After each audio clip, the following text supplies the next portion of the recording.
Hi there, I'm Kat. Let's knit together.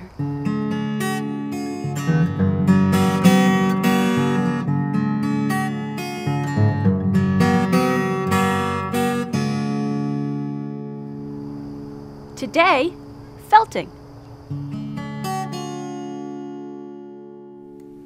Felting is a fascinating way to take your knitting to new heights. Here you can see two examples of felted bags. Each bag was knitted with different wool and has a different texture. It's like a science experiment. You never really know how it will come out. Felting is based on a key principle. 100% wool, mohair, or alpaca will bond with itself and shrink when put in hot water and agitated. Normally you would think this was a bad thing, especially if you threw your treasured hand-knit sweater in the wash. However, if you control water temperature, agitation time, and blocking, you can manipulate the final result and come out with something beautiful. Here are two swatches made from the same 100% bulky wool. This one is before and this one is after felting. Look at how different the textures of the swatches are. This one has no stitch definition and is 30% smaller than the unfelted swatch. If you create two swatches like these, then you have an example while you're knitting to compare to, and you can better gauge what will happen to the item after felting. Just keep in mind that larger items may not felt exactly the same way as the swatch. Here is a bag knitted with the same yarn at the same gauge. It's knitted from Fiber Trend's Flowers on the Go pattern.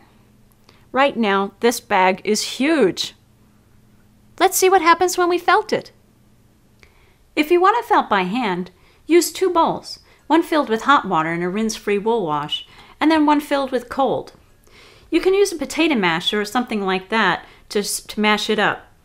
Now what you'll do is you'll take the item, put it in the hot water, you'll mash it up and smash it real good for several minutes until it's felting.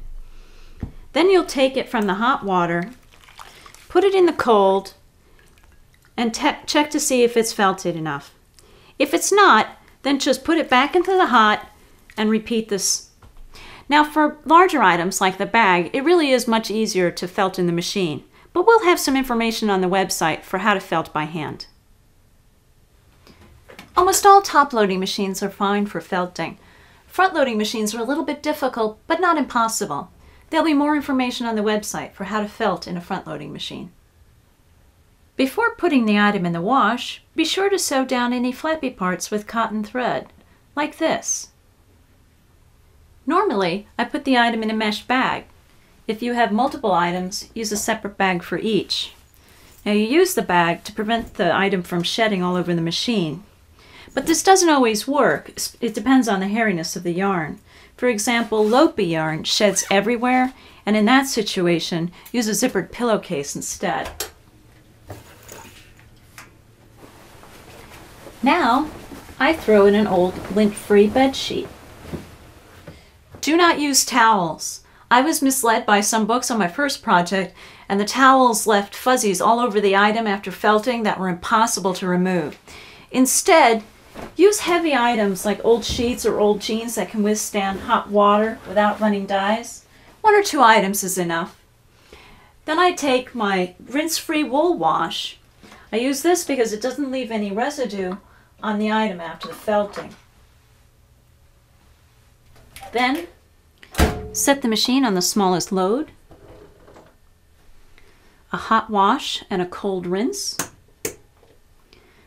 on the highest agitation possible. Then set it for a 5-minute wash. Remember to stop the machine before the spin cycle to prevent wrinkles from setting in. Okay, here we go.